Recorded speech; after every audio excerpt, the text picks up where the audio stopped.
Hello student, good morning. आज हम सभी अर्थिंग के बारे में जानेंगे।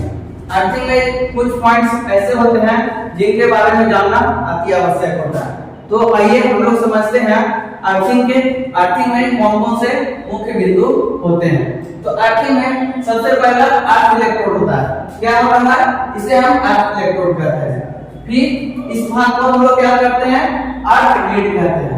ये वाला जो भाग दिख रहा है आपका, यहाँ से यहाँ तक जो भाग दिख रहा है, इसको हम अर्थ कंटिन्यूटी कंडक्टर बोलते हैं। इस वाले भाग को हम लोग अर्थ ऑब्जेक्ट बोलते हैं। इस वाले भाग को क्या बोलते हैं हम लोग? अर्थ ऑब्जेक्ट बोलते हैं। तो आइए इन्हीं पॉइंट के बारे में यहाँ से डिटेल हम लोग जानते हैं। अब आते हैं अर्थ इलेक्ट्रोड। अर्थ इलेक्ट्रोड कहते हैं किसको है? तो अर्थ इलेक्ट्रोड वह भाग होता है जो पृथ्वी के अंदर दबाया जाता है, यानी पृथ्वी के अंदर जो भाग को हम रखेंगे उसको अर्थ इलेक्ट्रोड के नाम से जानेंगे।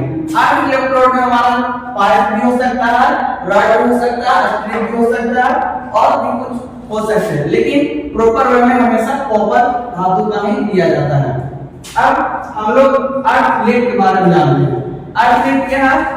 अर्थ लीड वह भाग होता है जो अर्थ इलेक्ट्रोड से पृथ्वी के सतह तक जो भाग या कंडक्टर यूज किया जाता है उसे हम अर्थ लीड के नाम से जानते हैं।